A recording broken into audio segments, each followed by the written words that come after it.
Well, good afternoon, all. My name is Rudy Shankar. I'm the director of the Energy Systems Engineering program at Lehigh University, and this is the fourth in our series of talks for the spring seminar. And I'm very glad to welcome Revis James.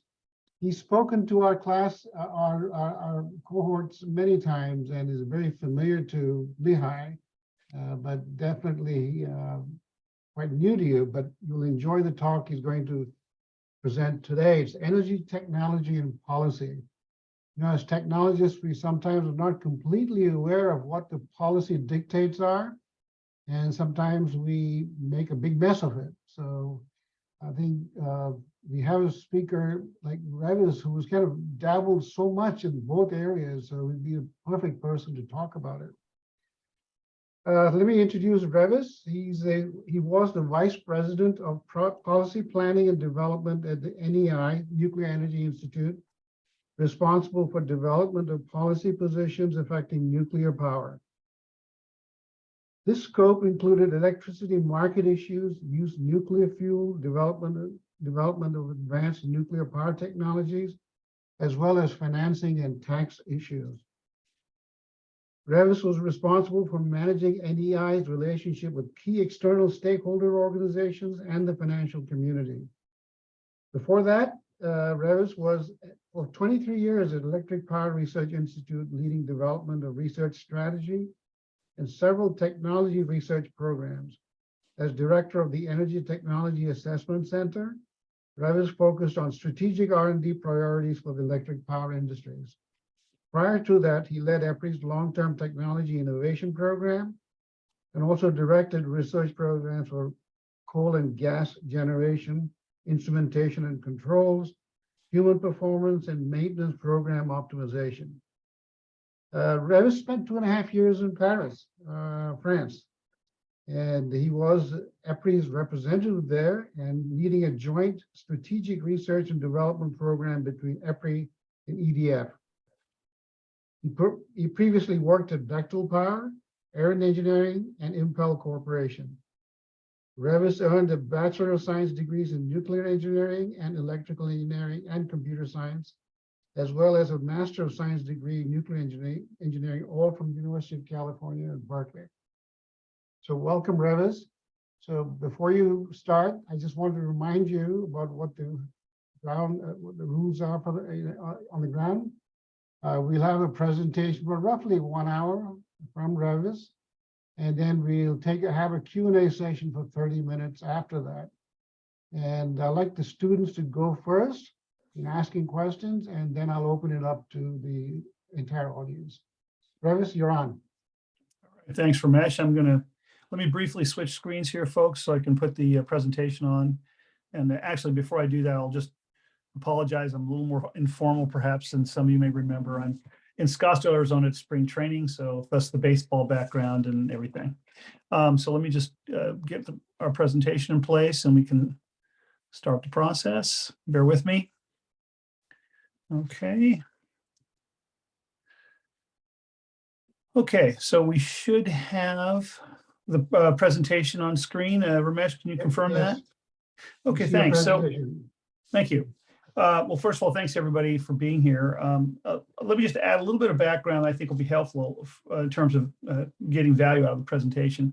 My time at EPRI in particular, and then later at NEI, brought me in contact with so many of the policymakers and other stakeholders involved in energy that are not necessarily the technical people who are developing technology or operating power plants or controlling technology. These are people that need to understand energy in order to do their jobs, whether it's finance or whether it's regulation or whether it's policy making. And what I really want to focus the presentation on today, and Ramesh and I've discussed this many times, is this interface between the technology area and the community of technical people who work in energy and the group of stakeholders who have different roles, decision-making roles as it relates to energy. This interface area is challenging because there's a strong need for the technical community to do a better job communicating and enabling the other stakeholders to make their decisions in a manner that's informed. And the overarching theme here is to try to communicate to you some of the insights I've gained from that during my time in doing this for a very long time. So let me just start first with a little bit of background in our current situation. Obviously, the Infrastructure and Jobs Act of 2021 included funding for a lot of different energy related issues. And as a result, there's kind of a renewed focus on energy from a policy perspective, and policymakers at the state and federal level are thinking in some ways more about some aspects of energy as a result of that. Overlaid onto that, obviously, are concerns about greenhouse gas emissions, global climate change, which has been an ever-present issue in these last several years. And so I think it is an environment in which those of us who are in the technical community will find ourselves in situations where we need to be understanding how we can communicate both the existing technologies, future technology capabilities, and priorities, and decisions which are highly technical in nature, how we can communicate all of that effectively to these different stakeholder groups, particularly the policymakers. And so it's maybe in some sense another time where it's particularly relevant to be sensitive to this. What I'm going to do today is I'd like to focus on a very important element within the energy domain. Obviously, that's a gigantic domain.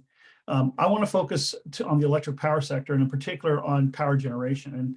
And I think this is number one. I think the comments I'm going to make here are applicable to many other areas of energy. This is just say one good example in electric power generation that will illustrate many of these concepts.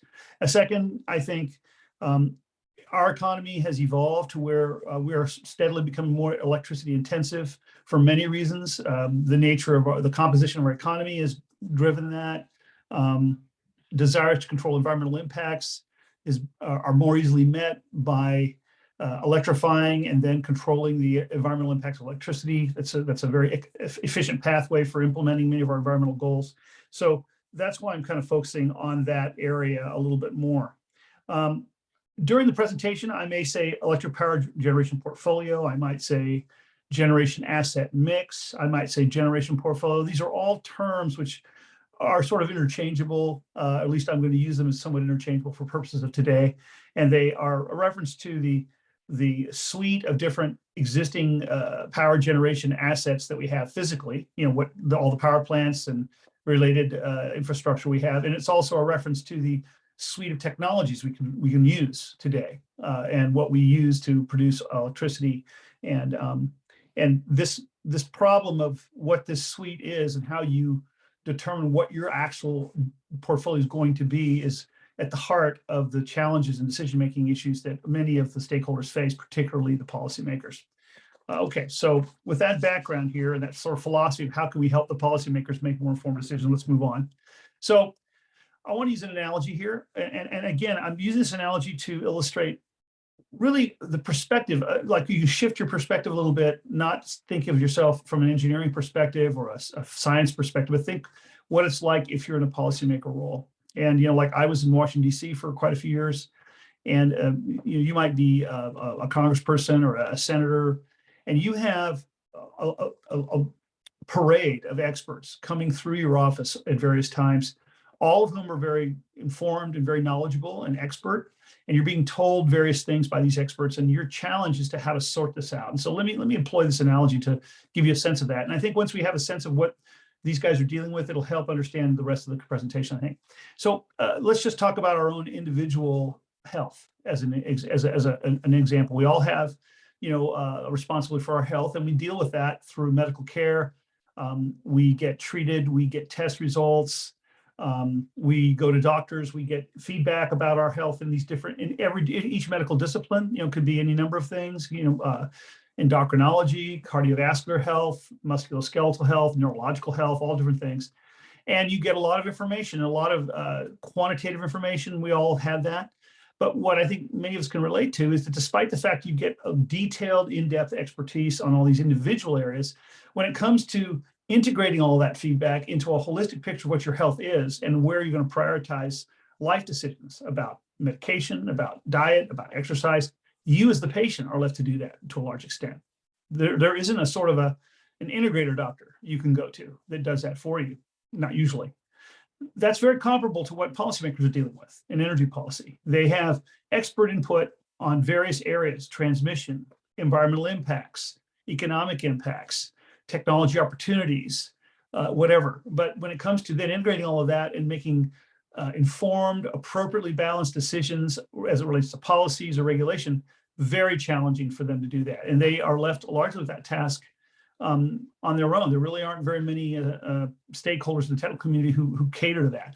What I want to emphasize here in this presentation is that I think we all have a responsibility to try to do that. And some of us will be in jobs where that's a principal responsibility. Some of us will only be in jobs where we're occasionally consulted. But I think this is an important perspective. I'd like to keep us on that perspective so we go through the rest of the presentation and understand this, because this is, I think, an area that it's like convincing a group of people. Your technical work can be as accurate and perfect as possible, but if you ultimately cannot convince the stakeholders of the value of what you're doing or what you're advocating, then you can't achieve anything. So the ability to communicate is equally important to the ability of doing the technical work. So let's move on. So to start, I kind of want to just present this picture, which is kind of a very high-level schematic of kind of what the overall electric power system is. And my goal here is just to simply illustrate the many layers and elements of complexity exist in that system. So, obviously on the left here, you've got the power station, whatever the technology is. And obviously we all know just within that domain, there are a lot of different things going on. It could be a wind farm, it could be a nuclear power plant, it could be a natural gas-fired combined cycle turbine. It could be a geothermal plant, it could be a dam, it could be anything. And all of those technologies have their own unique challenges and capabilities and limitations. Then you have the issue of moving electricity and controlling voltage and frequency levels so that you can move that electricity as efficiently as possible across the country to places where the energy is delivered. And so all that middle stuff there are the transmission lines and transformers and transmission yards that are needed to achieve that.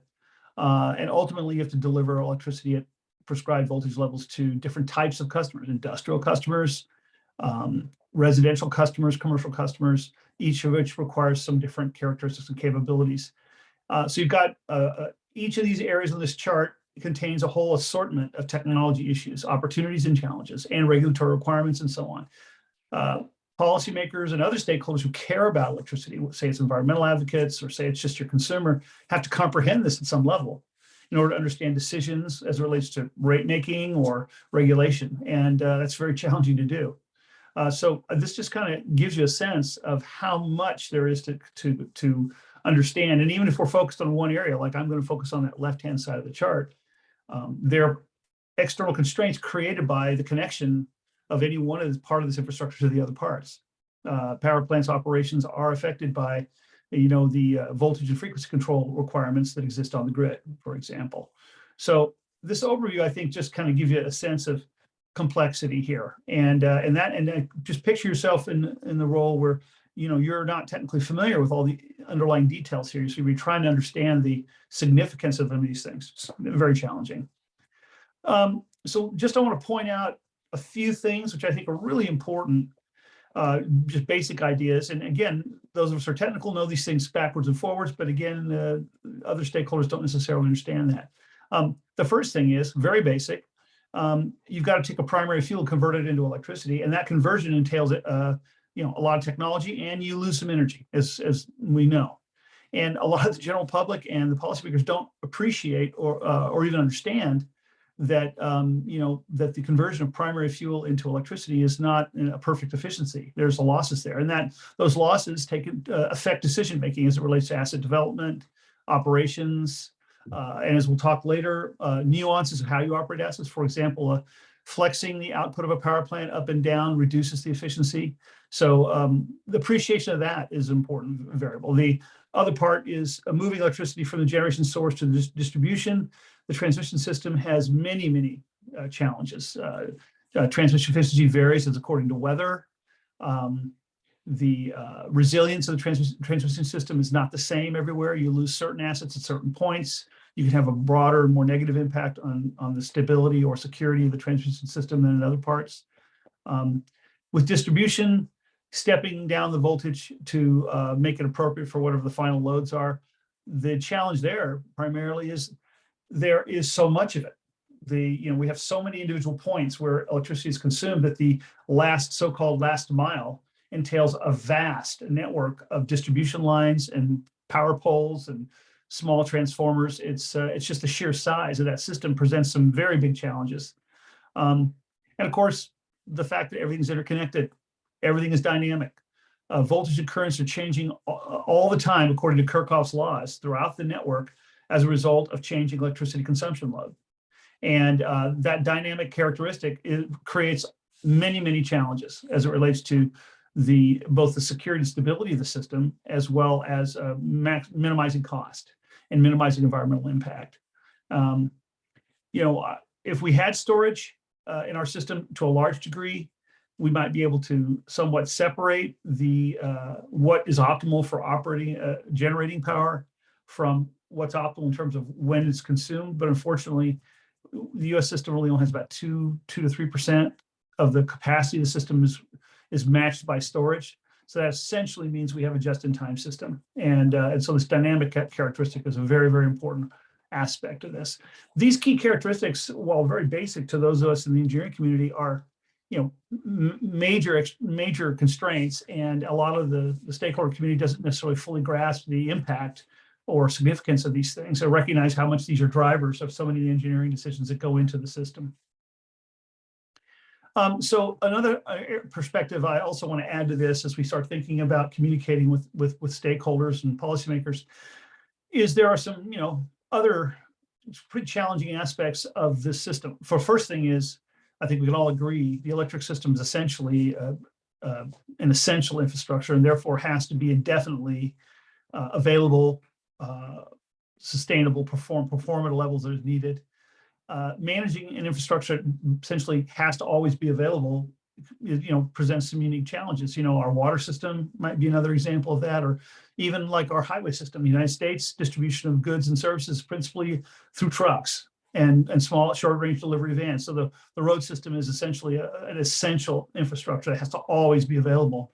Another factor is that how much energy is needed and when it's used and how much that demand fluctuates in a given period of time varies quite a bit, depending on whether you're talking about industrial users or commercial users like malls, hospitals, schools, restaurants, and residential users. And those variations lead to a balancing act in terms of building a system and managing a system that caters to all those different load patterns, yet is sufficiently flexible. You don't have to have different systems for all those things.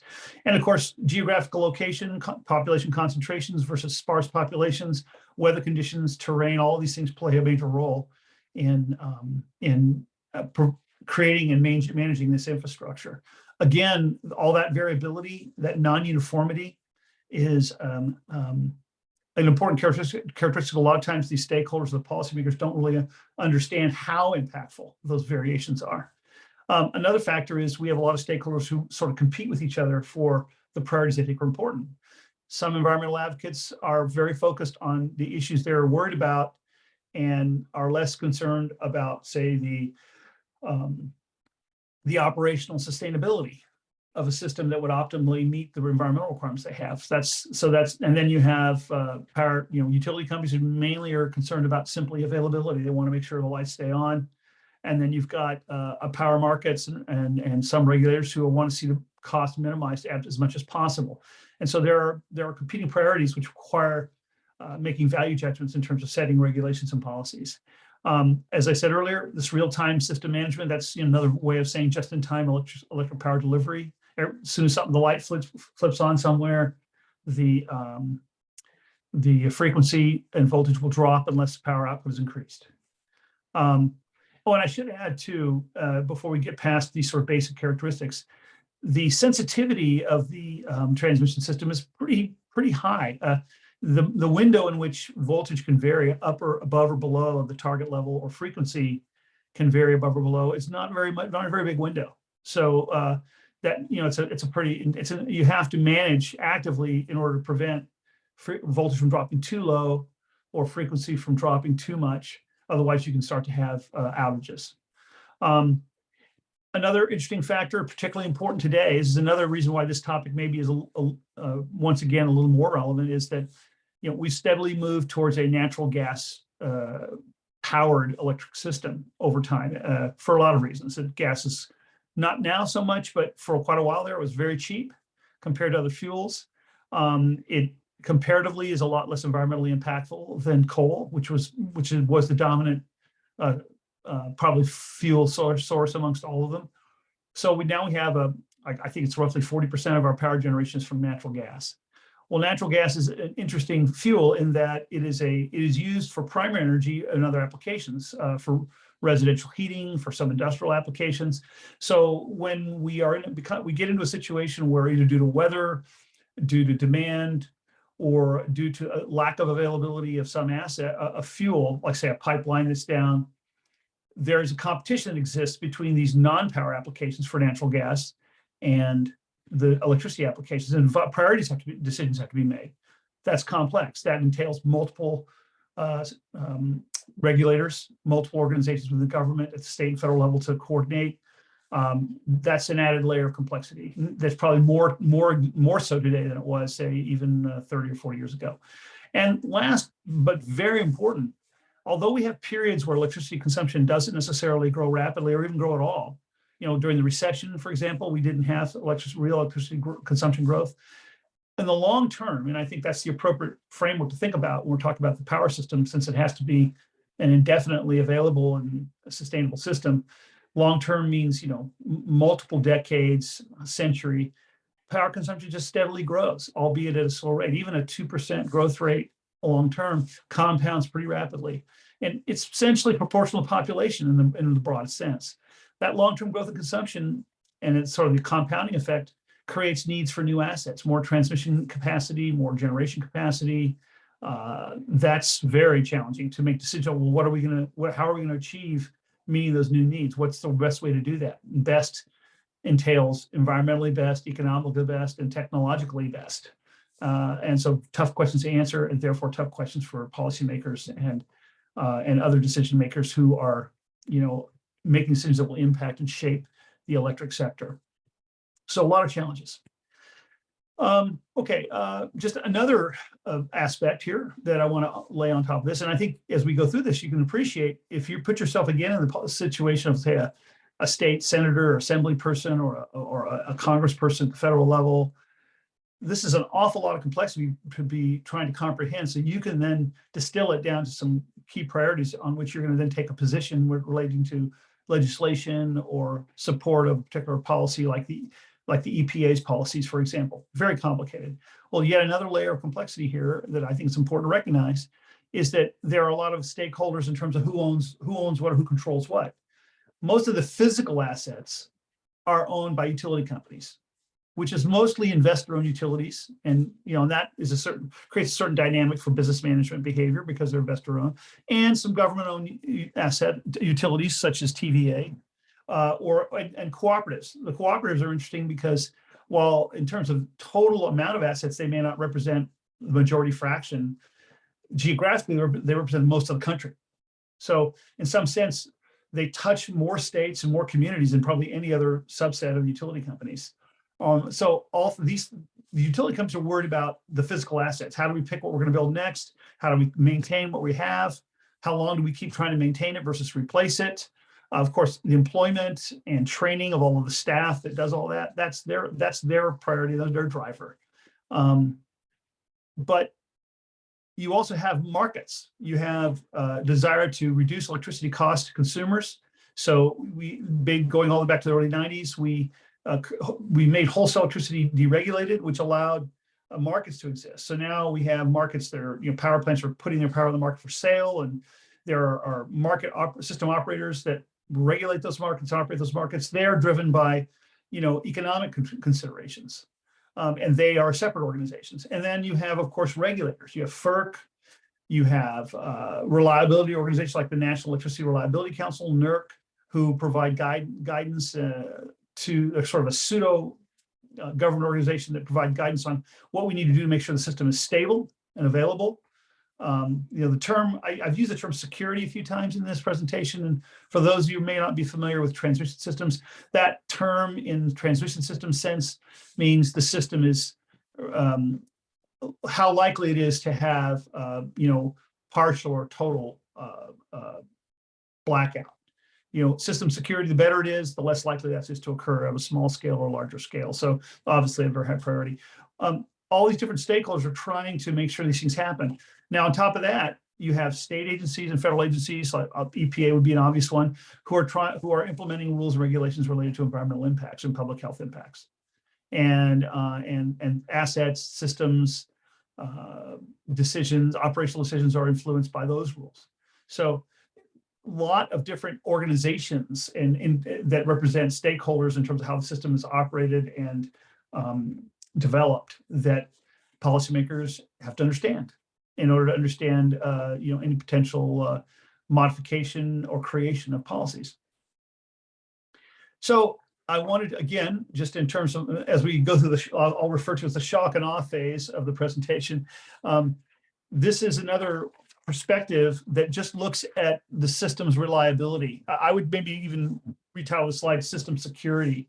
So I'm not going to go through every one of these boxes and try to bore everybody. But what I want to illustrate here, and this is kind of more maybe on the transmission side, the frequency and voltage aspects of the system, this just shows how many different types of questions exist. Each one requires management. So like, for example, at the very top there, at the very top in the sort of the gray box, it says contingency reserve. And it has these inertia, it has primary, secondary, tertiary. That whole family of issues relates to, power consumption can increase unexpectedly. It can increase quickly or gradually. You need to have the capacity within the system to absorb fluctuations in demand, and while maintaining the physical characteristics of the system, which keep it stable. You have to maintain voltage and frequencies at appropriate levels. That whole family of issues exists related to how rapidly load is increasing, and therefore how rapidly frequency and voltage are affected. And you have to be cognizant of what parts of the system, which if not available, have very large effects on the rest of the system, and where you have a lot of defense in depth because you have redundant systems. And then you have the lower half of the chart, you have longer duration things as gradually based on how much you're varying the flexible output of the plants. You start to create effects which you have to manage in the long-term effects that relate to the voltage and frequency of the system. And then, of course, on the right-hand side, there's a lot of aspects related to recovering, responding to a problem if it does come into existence. All really complicated.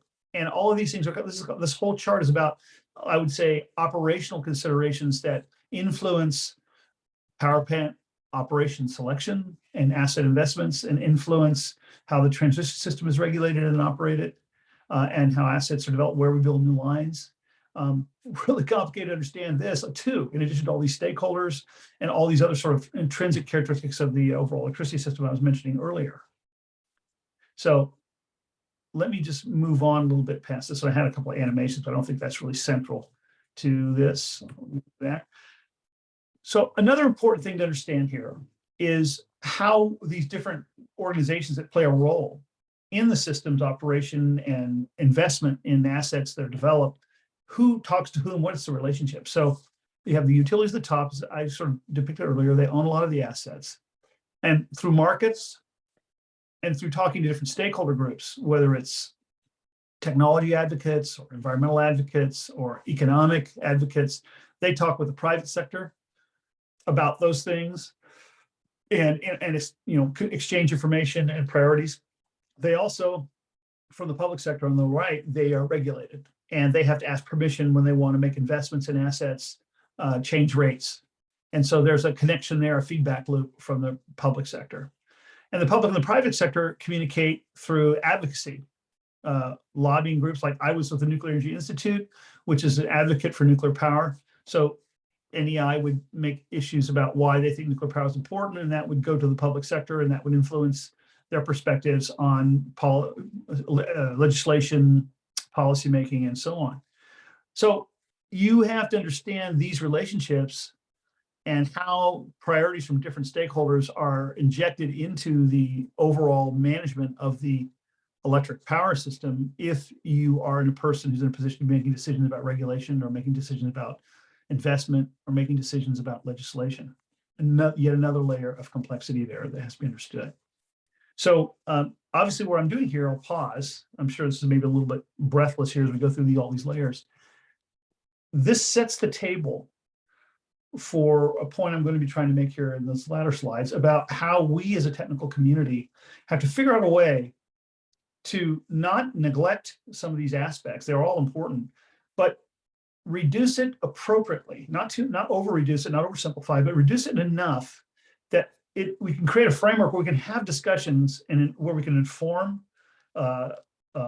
policymakers and other stakeholders. We can inform them so they're more able to discuss their concerns and advocate for their issues, but in a manner that recognizes all of these requirements, constraints. That's what we're trying to do, I think, in the technology community, is enable these higher level decisions to occur in a framework that's logical with respect to the constraints and requirements of the system. And so that's where we're headed. Okay, so here I've just summarized a few of the different perspectives that emerge from these different stakeholder groups. I think most of you are probably familiar with many of these things. No, one thing I will just say here, without going through the slide every step of the way, but I think I emphasize one thing. More than any other factor in my 37, nearly 40 years of working, was the fact that cost is almost always the dominant driver. And partly, not only because people only care about cost, but also because it can be quantified. You know, innumerable models exist on how to quantify all different types of aspects of the cost of producing electricity and delivering it, what producers pay to produce it, what consumers pay to use it. So it's very natural to focus on a measurable, quantitative parameter. What's harder to do is recognize other priorities which are harder to quantify. Like I'll take environmental and public health as an example, and I'll just touch on one thing just to illustrate this point. So the the EPA, Environmental Protection Agency, when they came into existence and as they evolved, they struggle with this issue of how do we represent these policies, different policies we're putting in place, or these regulations we're putting in place, and how do we explain them?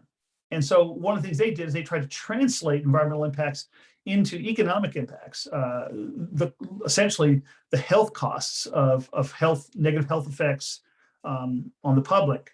And now that's a separate topic for an entirely different set of seminars, but the key point is the challenge of getting recognition of the environmental and public health impacts of electricity. They tried to solve that problem by translating it to monetizing it.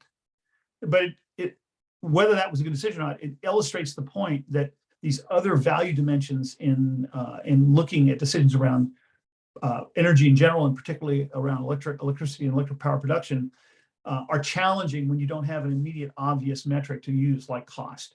Another one, which is really important, sustaining technologies.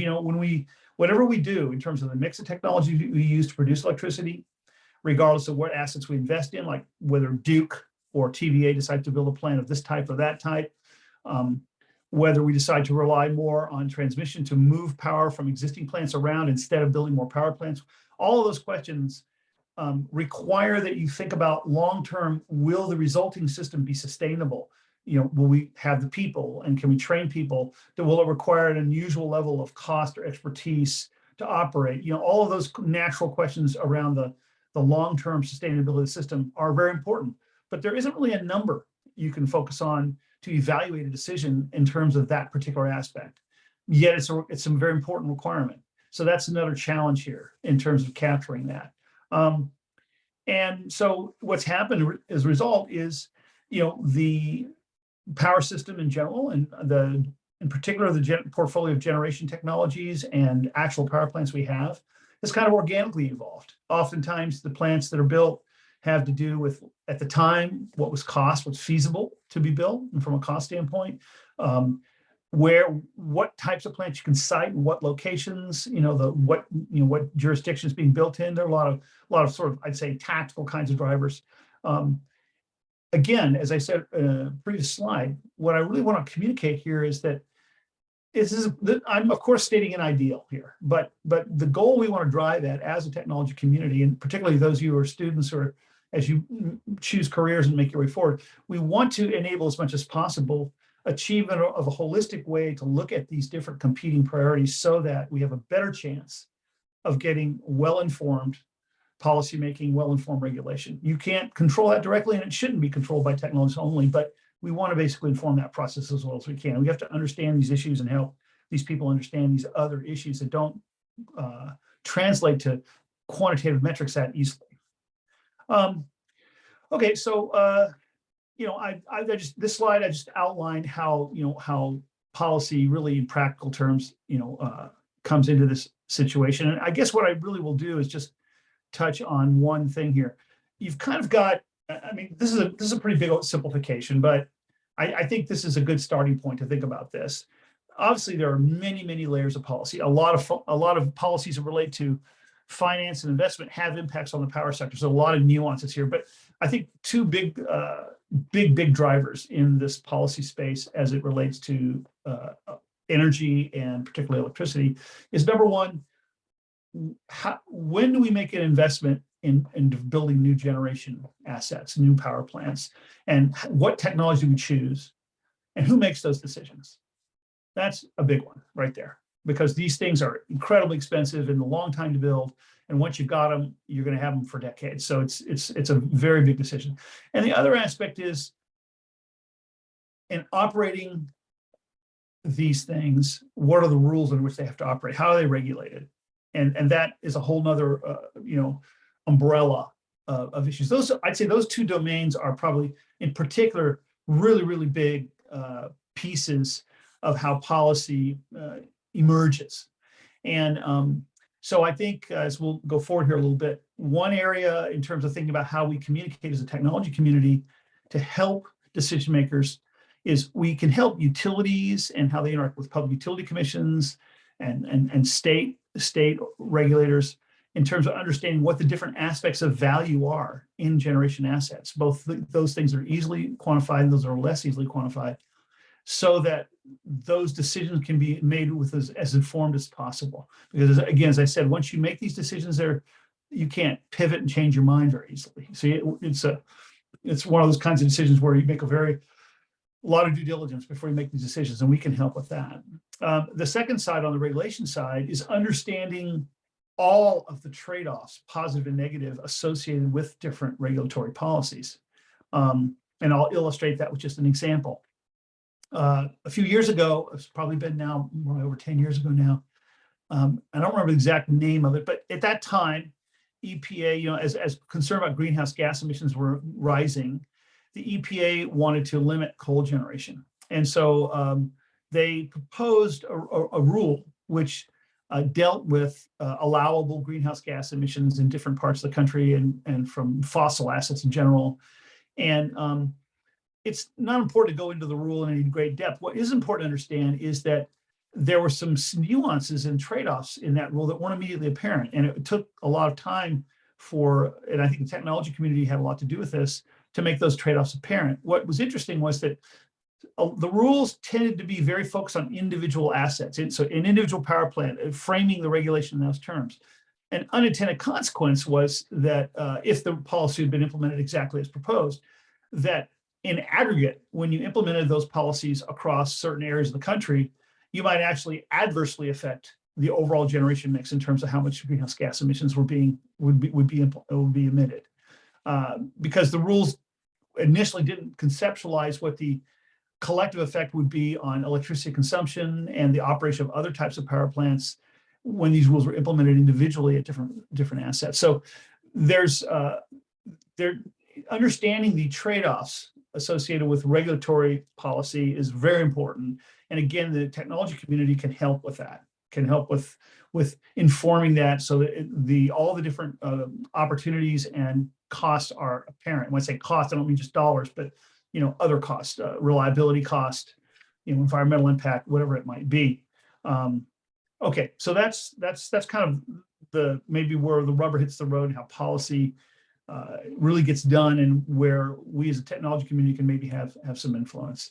So now let me pivot a little bit about looking ahead. Now, how can we help? And so what I have been doing, and those of you who've seen some of the earlier seminars will recognize this, but I just kind of co-opted the term sustainability as an attribute we want to achieve for the overall electric power generation portfolio. Sustainability in my terminology here is a very holistic term. It entails, you can economically operate, you can technically operate safely, maintain system reliability and availability, assets last a long time. Also, I didn't put it on the slide, but obviously you can, it's technologically operationally feasible. You can get people and train people to operate. You don't require unusual levels of staff or expertise to operate assets. And of course, obviously environmental. We want to minimize environmental impacts. We want to minimize public health impacts. All of that at the same time, and you got to do all of that indefinitely. That's the holy grail. And then the question becomes, okay, how do we define that in terms where you can have a discussion with stakeholders? Really, is the issue. Here, I just outlined a couple of reasons why it's important. I don't think I have to really go through this that much. There are a lot of reasons why the sustainability is needed, but it all really boils down to two things. Number one, electricity is progressively more and more valuable in our economy, just by nature of the types of things we're doing in our economy to produce value. We're doing less industries that are heavy industry and primary, and we're doing more, I'd say, value-added types of things in our economy. And those are areas that are usually heavily driven by electricity availability. The other thing is electricity is a fuel type that can be used for a lot of different types of things. You can use natural gas for certain things directly, but not all applications. Electricity can do anything from driving a motor to creating heat to creating an electric field to do something. There's a lot of different things you can do. So that versatility translates to economic value. So I think that then translates to why the sustainability priority is so important. As we'll get into this later, a lot of efforts to look at the interface between the technology constraints and opportunities with the economic optimization goal that we always have leads to a recognition that the mix of generation assets we might have in the future might not be quite the same distribution we have now. We might have a slightly different distribution there as these other aspects of value become represented in these analyses. You would want to evolve the generation asset mix towards a more balanced mix. That's hard. That sounds great, and it sounds very much like motherhood and apple pie, as I say it here now to all of you. But in reality, when you start to say we should have more nuclear and less natural gas, for example, I'll pick those two on purpose. So someone will say, well, hold on a second. Nuclear costs an arm and a leg. Gas is relatively cheaper. Why would I want to do that? You run up against these basic concerns about these other benefits. Let me understand why they're really real before I'm willing to make that trade-off. And that's where our role as technology community to help really understand those trade-offs well is very important. So I think what we really need here, and this is where I want to kind of create a discussion and give you some perspectives and discussion and questions, is I think we need what I was thinking of as I'll call it a pre-competitive framework for dialogue. And when I say pre-competitive, in this term, I'm not talking about economic competition like in terms of contracts and bids, but pre-competitive in the sense that many of the different stakeholders in the electric sector and in energy in general are so focused on their particular priority that they're, in a sense, kind of competing for the attention of the policymaker and the regulator. They want their issue to receive attention and priority. And what we need is a framework to discuss before those kind of individual advocacy efforts are underway. It has to be a kind of a framework to talk about what are the array of different challenges and opportunities, and how can we have a discussion amongst stakeholders, including the technology community, so that when people go forth with advocacy and technology development, we're all informed by a sort of an integrated understanding. And so we need to create that kind of framework, and I'll address that here briefly. And then we need to there are organizations in the advocacy community and the political community who are sort of committed to being sort of neutral policy brokers. Bipartisan Policy Institute was a group I worked with a lot, but there are others. We need to, as a technology community, I think, to have more relationships with those types of organizations, give them a pipeline to the technology community where they can really understand where some of the benefits, the trade-offs are, so that as they act as brokers, they're doing a better job of that. That's an avenue that we as a technology community can use to try and help the other non-technical stakeholders here. And I think my goal here is just like in other domains, like for example, many years ago, those you might be familiar with this, but in the computer chip industry, this is decades ago, probably 40 years ago, they made a decision to have a kind of a technology development roadmap that was developed pre-competitively amongst all the different organizations, because it was felt that a clear understanding of the priorities and needs would help everybody, even though everybody might be ultimately producing products that are competing. And so they did that and has sustained that for a long time. This is comparable, I think, in that respect. So that's the need. The other thing I'll just say again is, and this is a part that I will tell you, all of you, from my experience. I spent 11 years up in DC, and I was, on Capitol Hill talking to people many times, and talking to media people, and talking to various stakeholder groups, advocacy groups. I've talked to all different kinds of people, and the frustrating part is you have to really have a good, clear message, and you have to say it a lot over and over again. You're not going to get, okay, I understand what you're saying. We agree. Let's move on. You will not get that in this world. What it boils down to is communicating about these key priorities, and then you have to repeat yourself a lot for years in order to make these things happen. As a technology community, we have to recognize that's part of the deal. Part of the sort of the due diligence of decision making in our society around issues that entail technology is repetition and clarity and consistency, so that we provide the opportunity for the stakeholders and general consumers to really understand these issues. And that just doesn't happen overnight. And so you have to really allow, as technology people, whether you're if those of you end up in private enterprise, those of you end up in research, those of you who may end up in regulatory space yourselves, we have to recognize we have to allocate resources and time to enable this communication to happen as I'm describing here. If you fail to do that, your message will not be understood, and ultimately you will not get policies that are at all, or you won't get policies that are sustainable. Another really key point I want to pull off of this slide here, actually just 2 points here. One is, I think it's very important, even though there are always going to be stakeholder groups, other individual groups. It could be individuals, it could be organizations, it could be government agencies who will advocate different perspectives, different alternatives related to assumptions about technologies, about they place more value on something and less risk on something else, or the reverse. They associate more risk with a decision and less opportunity with a decision than we might in the technical community. We have to, as sort of the analysis side of this community, we have to welcome suggested alternative assumptions and approaches, even if they are a little bit far out there, because we have to show that everything will get looked at and everything will be thought about and analyzed. Even if it can be ruled out relatively quickly, it'll be taken seriously and treated that way. And that's a really important tool to create an understanding where, as a technical person, you are seen as objective and sort of nonpartisan. That's really, really important. And another thing I want to observe is that, and this is kind of a human factor here, that last bullet there talks about telling people where key sensitivities are and so on. Well, the reason that's really important is I really discovered in a lot of years of trying to help transfer an understanding of some pretty complex issues to these policymakers, that you can't really go into a room and tell a decision maker, I'm an expert. Here's all my credentials for why I'm expert, and here's why our organization's done all this work, and we formulated a problem, we figured out a solution or an array of solutions, so we're just going to inform you what those solutions are, and we need a decision from you. That does not work. In these kinds of areas, because the stakes are so high and the implications are so long-term, you have to kind of find a way to communicate with people where they feel like they're being brought to the table, and with you, they're understanding what the moving parts of the problem are as you see them, before solutions are even identified.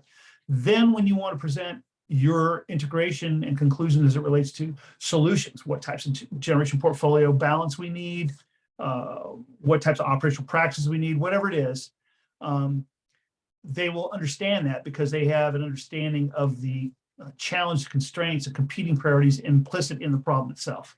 That's so important. And I can't encourage any of you enough, to the extent you have opportunities to have these interactions as you go forward. It's very important to have that philosophy. Bring them to the table at the time you're formulating understanding the problem. Make them feel they're part of that, and you'll get a chance to be heard with respect to your recommendations about solutions. Okay. I also want to address another detail here. Quickly check my watch here. And that has to do with other policy options. A lot of times people say, well, look, technology is expensive, takes a really long time to develop. It's going to take forever to shift the generation mix, for example, in the electric power sector. What if we just ask people to behave differently? We'll create economic incentives or disincentives to do various things. We'll reward people, consumers, for reduced consumption or some other behavior. And I think those are all tools that have some value. I'll only make the observation that tools that rely, whether policy tools or regulatory tools that rely on behavior change, organizational or individual, are inherently uncertain, because organizations, individuals' perspectives will shift as a result of external factors, economic factors or other factors, or opportunity. And so the sustainability of benefits expected from behavior change will always have a significant uncertainty with them. If we produce technologies or produce an understanding of how a technology has been used in a better, more effective way, that knowledge is permanent. So that option is always going to be there. We don't have to use it, but it's always going to be there. And so my focus in this presentation has always been to focus on technology and how that can inform the policymaker community, as opposed to other types of policies related to behavior or market structures or things like that. All of those kinds of things are important, but they rely ultimately on human behavior, which contains those uncertainties I've addressed. Okay, some final perspectives here that I just kind of want to summarize things a little bit here, and maybe we can have a little discussion. I think it's really important that we create an understanding of sustainability as an overarching priority for the whole energy system, particularly electric power. If we're able to get that across to the policymakers and the other stakeholders, then there's going to be a concerted effort to hear and consider competing priorities and figure out a way to balance them, as opposed to just singular advocacy for individual priorities and let somebody else figure out how to balance those things. We don't want to leave policymakers in that situation all by themselves, along the lines of my medical analogy at the beginning of the presentation. And I will just say, I haven't gone into it in great depth here in the presentation, because that's kind of another presentation, but there are tools to, I think, create a framework in which you communicate all the different aspects and values of sustainability. These energy economic models, which have a lot of capability to represent different value characteristics of different technologies, and what the economic and other consequences are of choosing different technology strategies, those things can be investigated with some quantitative capability, and they can create visuals that I think are very much easier for decision makers to understand in terms of where those trade-offs and benefits and opportunities exist. So there are tools out there, and I have not devoted time in this presentation to explaining those tools or some of the things I'm familiar with, but I simply want to underscore that there are tools out there, as opposed to this is just an idealistic thought with no underlying possibilities yet identified for how to do it. The other thing is, again, as I said earlier, I think a very important point is that so many of the considerations around where the value of different attributes are for particular generation technologies are not really quantitatively represented in the existing markets that we have. As a result, they don't necessarily receive, they don't drive decisions about asset investment or asset operation or dispatch of power plants that much. Power plants may not be used as often or too much based on the fact that some attributes are not even considered because they aren't represented by a cost number in a market. So we have to solve that problem one way or another, how to take into consideration the array of values. And, I didn't spend a lot of time on the presentation here, but there are, just one example. I'm nuclear, I have a nuclear background, so I'll pick a nuclear example, but this is not the only example, and it's not only from nuclear, but one example is a nuclear power plant refuels every 3 years. Roughly speaking, about a third of the plant, a third of the fuel is replaced. So you don't need a pipeline or a coal pile or a continuous fuel feed of any kind. That's really helpful because that's a system that can't be disrupted and interrupt interrupt the operation of the plant. I mean, the plant ultimately could be interrupted if it can't get any fuel, but it isn't a continuous day-to-day type thing. That's gives that plant an aspect of availability and reliability, which is very desirable.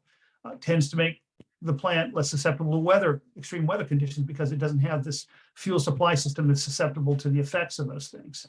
Unlike, say, natural gas combined cycles in the southern part of the United States during cold snap. So that's an aspect of value that has no representation in any market. It's not, there's anything that represents, stability of fuel availability or something like that. There are lots of value attributes like that that need to be thought about, and not only in terms of how they're valued, but also in terms of how decisions are made.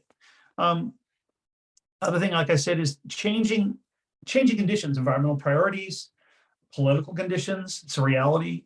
Economic conditions. See the Ukraine, that's changed Europe's consumption of energy and fuels. That has had a ripple effect on the rest of the world. Those changing conditions mean that whatever your approach is to defining sustainability and addressing it and making decisions has to have the flexibility to change or change its underlying assumptions when these external conditions shift.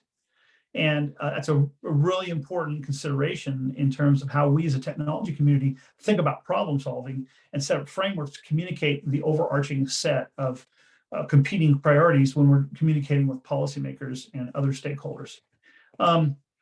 As I said earlier, I think there are modeling tools and analysis tools out there to apply to this problem.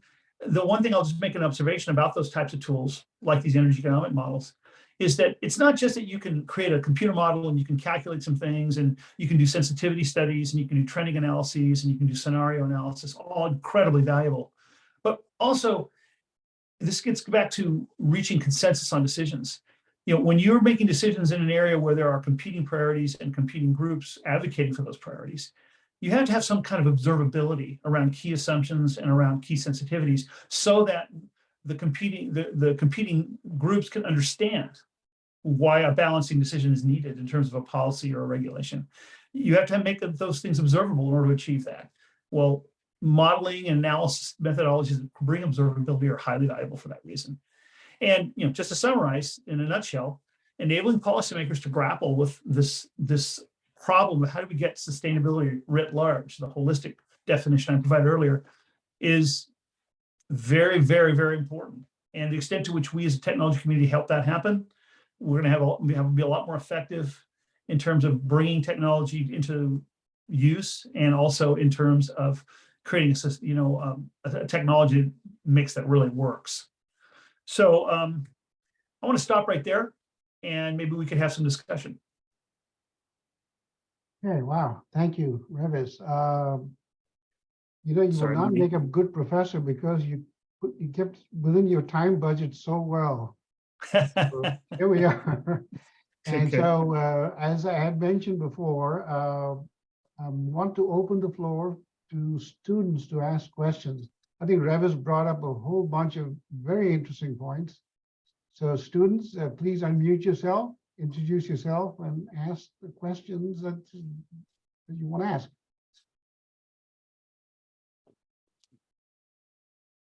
Right?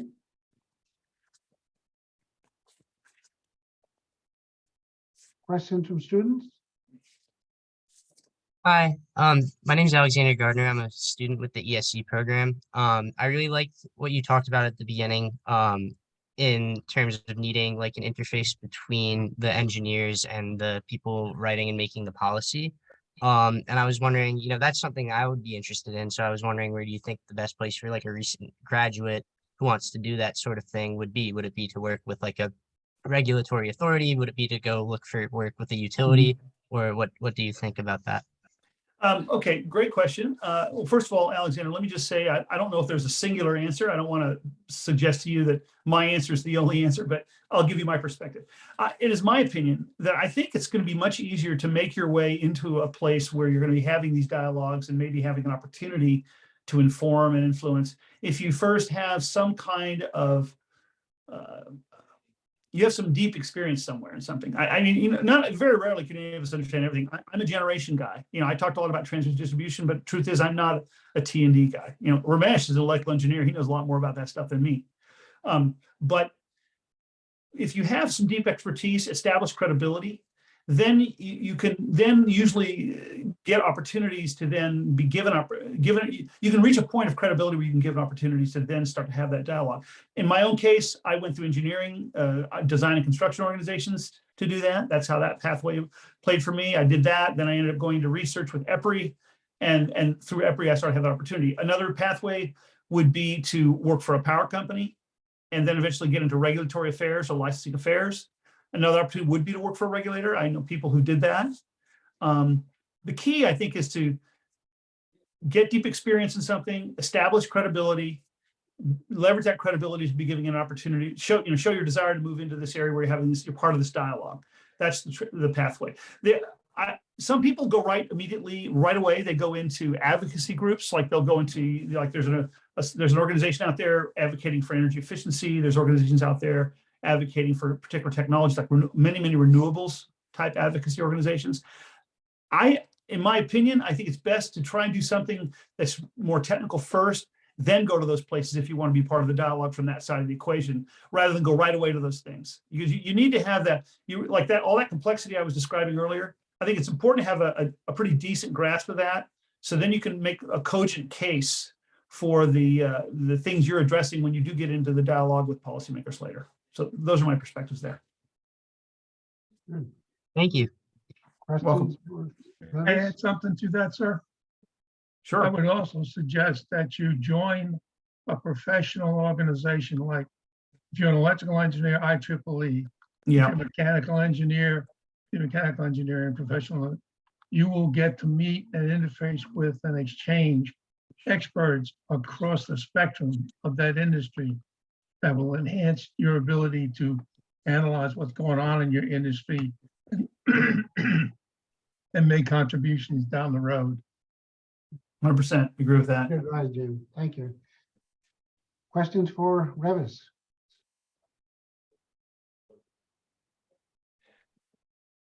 So Revis, while we were waiting for a question, what are your thoughts on, with all this funding that's coming, from the bipartisan infrastructure law and the Inflation Reduction Act, are there some, will there be more clarity, you think, after, all this effort has been expended, on technologies and technology demonstrations? Yeah.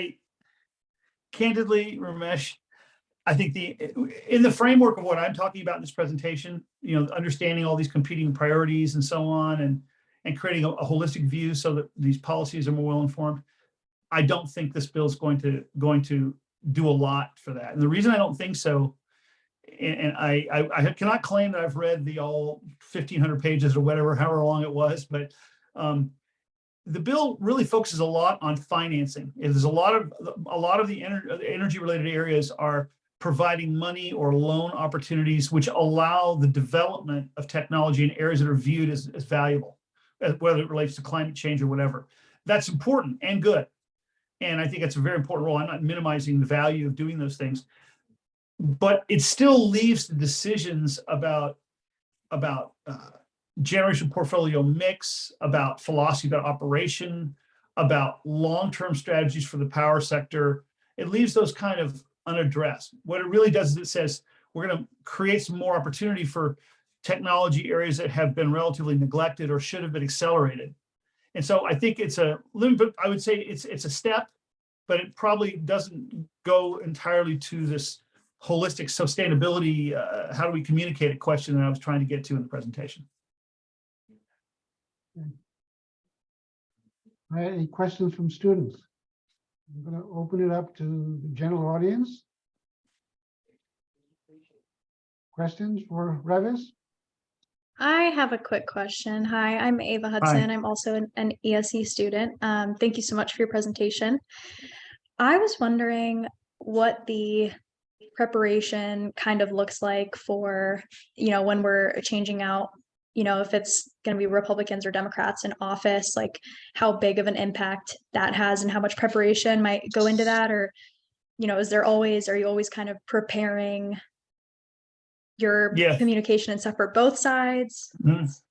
Yeah, well, I probably during my time, the part of my career where I was more involved directly in these kinds of dialogues, I experienced, let's see, I've experienced 3 different changes of administration, was a party change. And unfortunately, it's 2 steps forward and 1 step back.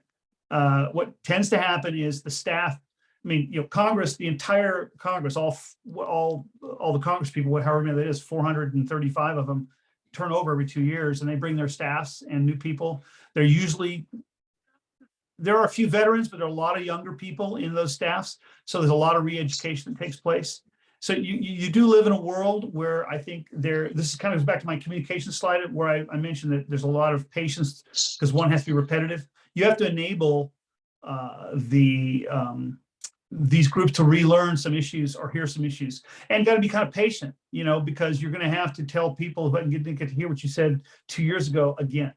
It is just inherent to our process that is something that has to be done, unfortunately. Thank you. Okay, questions for Revis? Yes, Ferdy, this is Hal Long. I have a question. Revis, thank you very, very, very much for your presentation. Very interesting.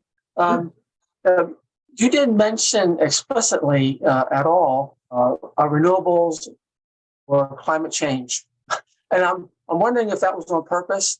That you just want to talk about some general issues, but if we want to ever get to, say, net zero, there has to be a push somewhere. And how do you see that playing in with all the other things you have mentioned in your slides? Sure, absolutely. Excellent question. Well, first of all, I did mention climate change a few times as an example of, a driver for some of these priorities that are in there. I didn't mention any technology. I didn't really choose to focus on any particular technology, whether it's renewables or gas or anything, and what their pros and cons are. There is, of course, a whole discussion about those things that we can have about the trade-offs there. What I really want to communicate here is that, I'll take net zero, your question as an example.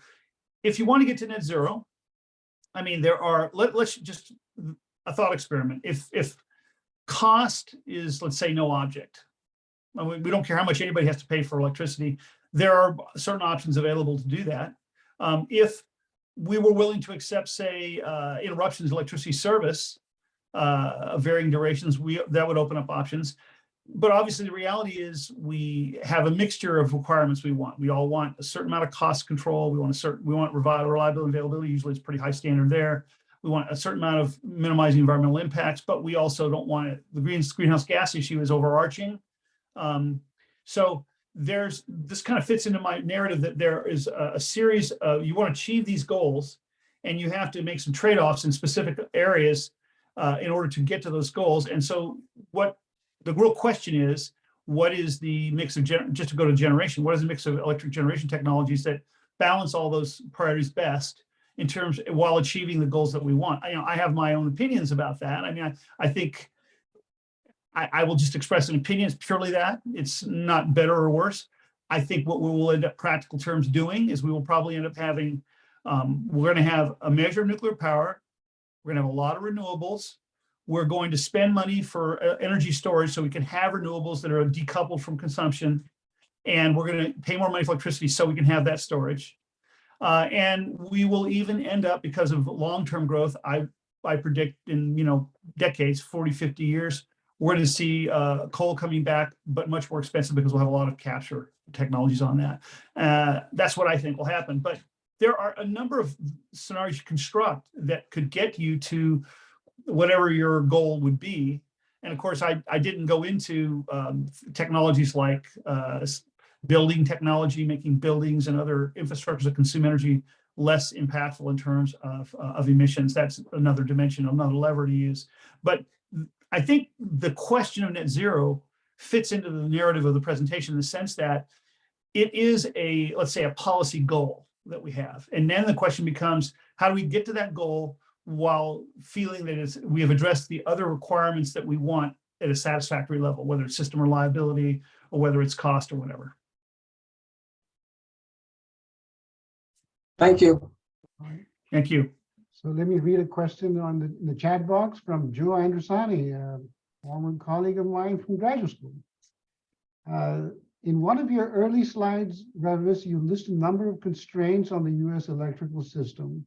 Would it be helpful to quantify the relationship between some of the factors? For example, if the total system capacity is too close to system supply, then reliability will go up. Then stakeholders can choose. If they don't approve the capacity, they're choosing lower reliability, i.e. more downtime, which has health and quality of life impact. Okay, so that's a good question, because I think it goes right to the issue of how some attributes that we value are not necessarily represented in markets. So an underlying premise of the deregulation of electricity that occurred, now 30 years ago or so, was that markets are very efficient and they place value on things that have value, and as a result, we will get a system that has the attributes we want because the market will value those things, and investors and consumers will act accordingly. In practice, what has happened is that hasn't necessarily occurred because some aspects of value, things that we value, such as reliability, or in the case of this question, the reserve margin, an adequate margin between maximum generation capacity and actual generation need any given time. There weren't really well-defined or even any monetized metrics in markets that would cause those issues to be addressed. Now, since that time, because these are obviously well-known issues, if you look closely at like PJM and some of the other system operators that run these markets, they have added in what I would term administrative tools. They have created secondary markets or even requirements that ensure that these other issues are addressed, overlaid on top of the basic wholesale electricity market. The simple fact that you have these additions to these markets that aren't naturally emerging from the market itself suggests that the markets are incomplete in terms of the representation of all the values. So the core question here was, would it be valuable to quantify some of these things? Most definitely it would. I mean, to the extent that you could monetize anything that we place value around it, such as reserve margin, then yes, you would presumably get a market response that would ensure that you have reserve margin. The difficulty is, as I see it, that the value of some of these attributes isn't instantaneously visible that well. I mean, like a common thing, like to use a common term, whenever we talk about the economy publicly or we see news reports, people talk about price of gasoline to pump. You don't have to be an economist, you don't have to be an engineer to understand basically whether a higher price per gallon, lower price per gallon for gas is a good thing or a bad thing. But in the case of reserve margin, say as an example, which was in this question, reserve margin is a little more subtle. Why is having reserve margin important? Well, if you don't have enough reserve margin, you have these voltage and frequency fluctuations, and you have these certain conditions. Here are some consequences that can occur, and then understanding the negative impact of those consequences is itself not as transparent. So, how does a market capture value for an attribute that we want, but is infrequently occurring, and whose value and downside risks are not simple and apparent? They're a little more complex. That raises an interesting question about whether markets can capture value of those things or not. Maybe they can, maybe they can't. But the issue, to go to the core question, would it be good to quantify these types of things? Most definitely. Because if you do that, then you are at a place where you can say, now, how do we ensure that those value attributes are addressed, whether it's in markets or it's in regulation or whatever form? And efforts are made to do that, like these energy economic models that I've just alluded to a few times in the presentation. Do that to some extent in that you can postulate different levels of reserve margin or postulate different levels of power plant availability, for example, and then you can explore what the consequences are of those different postulations, and that creates more observability on what the value of those attributes are. So I think that's an area of future work or more growth. It's been worked on a lot, but it probably is an area for more growth in the future. Any questions for Revis? So Revis, I just want to pick up on this question that was asked, and we had a speaker from Uruguay. She was the Ministry of Energy in Uruguay. And for those of you who don't know, Uruguay is a semi-nationalized grid, as it were. It is basically they control a lot, but they also welcome in market players. But it is a small country, and they're nowhere near the size of the US. And their grid is 95% green or renewable. And one of the things that popped out of her presentation was, instead of supply always chasing demand out here, it was almost the opposite. In other words, demand kind of basically chase supply. Mhm. So is that a possible solution? I mean, I don't mean that we can. No, I think that's an interesting question. Here. I think it's a really interesting question. In one of the earlier questions about the net zero, getting to net zero, and why let's, you have to do something to get to net zero. You can't just, something has to give. I talked about what I thought were, in theory, various options or combinations of options to get to that. One of those was that you didn't necessarily have electricity available all the time. I mentioned that just as a hypothetical to illustrate, the wide spectrum of choices, and then you start narrowing down based on constraints. So in my mind, you could, in theory, you could say, well, electricity is not necessarily always available, but it will be available a lot. And could economic activity and, life living activity change in a way to adapt to that? I think there we enter into a domain that isn't purely a technical question. It's a question of, social acceptance and political acceptability and economic acceptability. My opinion, again, I'm going to only express my opinion. Now I speak more as a citizen, I think, than I am as an engineer. I doubt it in our economy, because I think we basically have a 24/7. We're a physically gigantic country. We have economic activity essentially is ongoing at all times of the day and night, 265 days a year. I think demand chasing supply would create added constraints on that economic activity, which I think likely would be found unacceptable. That's just my opinion as an individual. I'd like to add to that, if we look at experiences that we've had recently in California and Texas in a winter storm, California in a long high heat period, and the fact that they had to shut loads down had a pretty severe, well, I won't say severe, but certainly a very deep impact on the industry as well as the health of those that could be affected by the heat or the cold. So given the size of our electric capacity, which the last time I checked was like 1.1 million megawatts, it's kind of hard to see areas of this country where you could say demand has to match capacity. That's not the way our economy works. Yeah. Questions for Revis? Good time. If you're too shy to talk, drop your question in the chat box.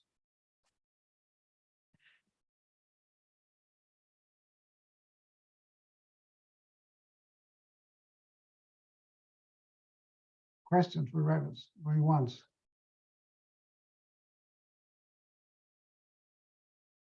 Okay. All right. Thank you, Revis. Very comprehensive talk, and I'm glad you were able to share slides with us. One of the things we do is we have the students, a group of students, get together and do a podcast on what they heard. So we'll be glad to share with you, Please do. Commentary, as it were. And so thanks a lot for your presentation. And our next seminar is March 20th. We're breaking for the spring break next week. So we'll convene a week or 2 weeks from today and look forward to seeing you there. The title of the presentation, March 20th, Leading the Energy Transition, the Challenges, the Opportunities, and Why Your Superpowers Matter. Wow. Okay. So a speaker from Malta Incorporated, they're a startup company in the Northeast, I believe. All right. Thank you all for your attendance. Thank you, Revis, for your presentation. Thank you. Thank you for listening. I appreciate it. Look forward to seeing most of you in 2 weeks from today. Bye-bye. Thank you. Thank you. Thank you.